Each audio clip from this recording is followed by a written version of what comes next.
Hello friend, मैं नीलू लोक गायिका गीत अपने यूट्यूब चैनल पे आप लोग का स्वागत करती हूँ। और मैं जा रही हूँ एक बहुत सुंदर गाना गाने। आप लोग को कैसा लगेगा कमेंट बॉक्स में ज़रूर बताना, और मेरे वीडियो को लाइक सब्सक्राइब करना। राम राम, राधे राधे, जय माता जी। फूलवा के झारन झूरन टीकवा बनैली हो लाल। फूलवा के झारन झूरन टीकवा बनैली हो लाल। फूलवा के झारन झूरन टीकवा बनैली हो लाल। उहो टिकवा चोरी भैल चोरिया के लगाई हो लाल।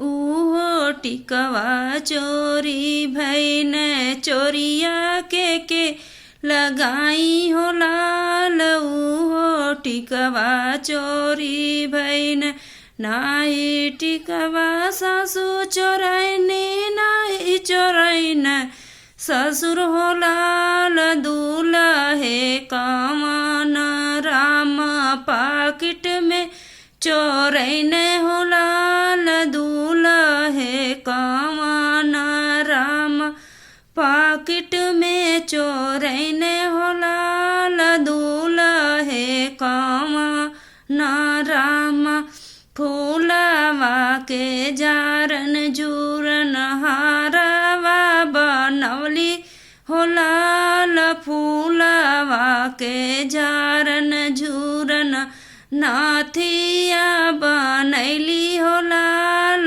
फूलवा के झारन झूरन उहो नथिया चोरी भैन चोरिया के लगाई हो लाल। उहो हरवा चोरी भैन चोरिया के लगाई हो लाल। उहो हरवा चोरी भैन नाही हरवा जठनी चोराइनी नाही चोरौन जठौ थो लाल। उहो हरवा कौन दूल्हा पाकिट में चोरौन हो लाल।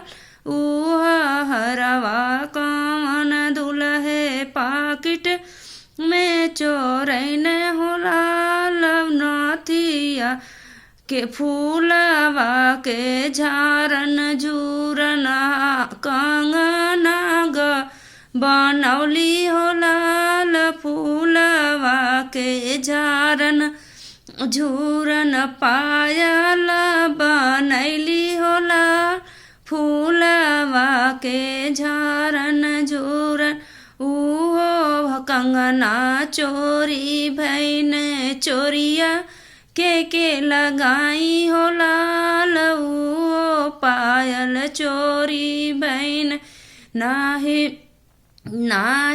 चोरौनी ननद नाही चोरौन नंदोइया हो लाल। दूल्हे कौन राम पाकिट में चोरौन हो लाल। दूल्हे कौन राम पाकिट में चोरौन हो लाल।